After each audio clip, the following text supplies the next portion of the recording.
The member for Wright. Thank you, Mr Speaker. And I rise today to call out Labor's favourite political tactic, and that would be the old class warfare dog whistle. Rich versus poor, haves versus have-nots, a black and white zero-sum game that holds to the socialist ideals and those communist undertones. It's such a poor and lazy substitute for a real wholesome debate. And yet Labor, the Greens, Get Up and just about every modern leftist movement trot out the same tactics and use it mercilessly, usually when they don't have solutions to put forward themselves, Mr Speaker. The opposition leader at the Press Club addressed last month his follow-up comments sincere, and in this case, the opposition leader and Labor are on about their class warfare rhetoric. He tried that old bait and switch, stating that there should be division and create more cohesive construction political discourse, but then accused the business and the business sector and the Conservatives of being responsible for a left-behind society, insinuating that one of the sections of society is benefiting at the direct expense of the other. What absolute rubbish. Now, I'm not for a minute suggesting that there aren't people doing it tough. There certainly are. Many in my area that are doing it tough. They are struggling in the face of serious challenges, financial challenges, social and health difficulties, and it's incumbent on all of us in this place to do more to improve the situation for our fellow Australians who are marginalised, no doubt, and no one would give opposition to that. There are also many people who would see themselves as marginalised, who feel that the agenda, politics and the values that they see played out on this national stage are not the things that matter to them the most. We have to strive to align our policies with theirs, absolutely.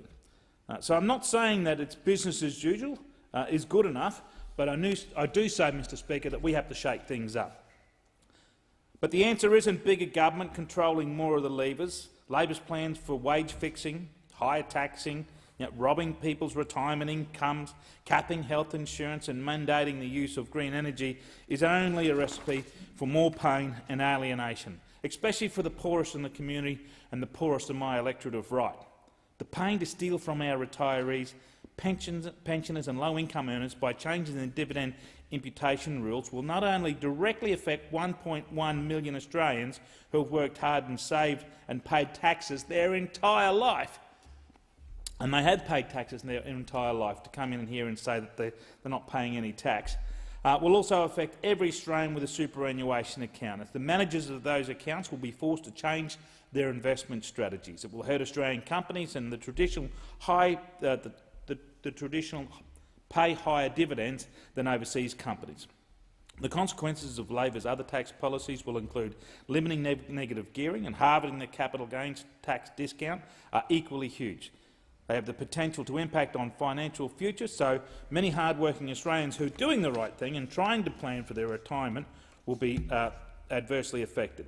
Labor also plans to run roughshod over the private health system and will only drive people out and put more pressure on the public health system, meaning longer waiting times for the most vulnerable people who rely on public hospital systems. As for their ideological-driven plan to replicate South Australia's disastrous 50% renewable target, that will expect to drive electricity prices even higher and add to the price squeeze families currently face. The plan to trash over 100 years of independent bodies setting the minimum wage is expected to cost business over $8 billion, and that will be felt by all Australians, from increasing prices and less business growth, which means fewer jobs. And tonight you will hear those on the other side in the debate before say that I think they're going to reintroduce free universities, and I look forward to see how they cost those out in the upcoming budget. They're not solutions, and they are more of the same Labor government policies that provided so disastrous under the Rudd-Gillard-Rudd governments, sidestepping more and more to the left under the pressure of the Greens and the monster they helped create, Get Up. So what I put to the House is Labor simply can't provide the solutions for Australia are looking for, and they'll only make our problems worse. They are diverse class warfare, dog whistling, in a glaring example of how they only focus on hoodwinking people to win votes. It was Abraham Lincoln who said, "You cannot help the poor by destroying the rich. You cannot lift the wage earner by pulling down the wage payer."